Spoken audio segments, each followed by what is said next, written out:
त्रिएक परमेश्वर का पावन नाम को महिमा होवे। एक और नया दिन नया रोशनी के साथ प्रभु ने हमें दिया। परमेश्वर की महिमा और स्तुति करें। आज हम मत्ती सुसमाचार 13 अध्याय 45 और 46 पद से मनन करेंगे। मोती से भी बहुमूल्य। व्यापार और व्यवसाय दुनिया की उत्पत्ति से लेकर चलने वाली एक प्रक्रिया है। व्यापार का रूप और रंग समय बदलने के अनुसार बदलते रहते हैं। हम हमारे रोज के जीवन में प्रत्यक्ष और परोक्ष रूप में व्यापार से जुड़े हुए हैं। प्रभु यीशु मसीह अपने सेवकाई के दौरान लोगों को कई विषयों के बारे में सिखाया करते थे। व्यावहारिक जीवन से लेकर शरीर के बारे में, रिश्तों के बारे में, धन दौलत के बारे में, आनंद जीवन, परमेश्वर के राज्य और भी अन्य अनेक विषयों के बारे में लोगों को सिखाया और समझाया करते थे। लोगों को सिखाने के लिए यीशु ने बहुत सारे समकालीन घटनाओं को और दृष्टांतों को भी उपयोग किया। कहानी सुनने के लिए सुंदर, समझने के लिए आसान और सीखने के लिए बहुत सरल होती है। मत्ती 13 अध्याय 45 और 46 में एक व्यापारी मनुष्य के बारे में यीशु मसीह बताते हैं। व्यापार करने वाला हमेशा अपने मुनाफे के बारे में सोचता है। अपने आप को नुकसान पहुंचाने वाला धंधा कोई करना नहीं चाहता है। स्वर्ग के राज्य के बारे में 2 उदाहरण यीशु दृष्टांतों के माध्यम से समझा रहे हैं। एक व्यापारी मोती के खोज में रहता है। उसने एक अनमोल मोती देखा तो जाकर अपना सब कुछ बेच डाला और उसको मोल लिया। आप उस मोती के कीमत का हिसाब लगाइए।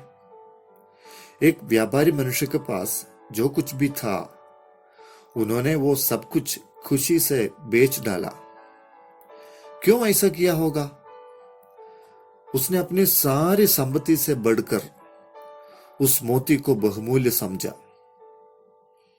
उसका मूल्य जानने के बाद वो किसी से सलाह नहीं लिया और अपना सब कुछ बेच के मोती खरीद लिया है। इस व्यापारी से 4 बातों को हम सीख सकते हैं। पहला, उसने अपने समय को बर्बाद नहीं किया। जानकारी प्राप्त करने के लिए और सोचने के लिए और उपदेश लेने के लिए वो इधर उधर नहीं गया।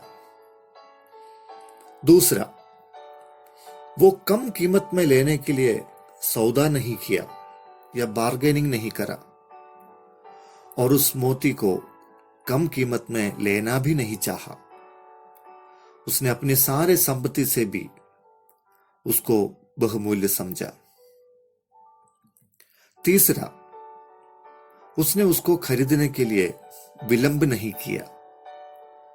कोई और व्यापारी उसको लेने से पहले उसने मोती को अपनाना चाहा। चौथा, बहुत कीमत होने के बावजूद भी उसने वो खरीद लिया। मत्ती 16 उसका 26 में यीशु मसीह ने कहा, यदि मनुष्य सारे जगत को प्राप्त करे और अपने प्राण की हानि उठाए तो उसे क्या लाभ होगा? इस जगत के सारे वस्तुओं से कीमती हमारी आत्मा को बचाना उस बहुमूल्य मोती को खरीदने के जैसा है। तत्कालीन घाटा या संकट या कुछ नुकसान उसकी कीमत के बराबर नहीं होती है। बुद्धिमान मनुष्य उसका सब कुछ बेच डालकर उस हीरे को अपनाता है। स्वर्ग राज्य और अनंत जीवन भी बहुत अनमोल है। इस संसार में रहते हुए हम उसको अपनाएं भले कुछ भी इस नाशवान दुनिया में खोना पड़े। प्रार्थना करें। प्यारे पिता, आज के नए दिन, नए रोशनी, नई आशा और नए वचन के लिए धन्यवाद। जो वचन हम सुने हैं उस वचन के आधार पर हमारे अनंत जीवन के लिए इस जगत में रहते हुए सोचने के लिए और तैयार करने के लिए हमें सहायता कर, मदद कर। प्रभु स्वर्गराज की कीमत को हमें समझाइए, अनंत जीवन के मूल्य को हमें बताइए, ताकि इस नाशवान दुनिया के नाशवान वस्तुओं से बढ़कर हम हमारी आत्मा के बारे में सोच सके और उसके लिए हम काम कर सके। प्रार्थना सुनने के लिए धन्यवाद। यीशु प्रभु के नाम से प्रार्थना मांगते हैं, आमीन।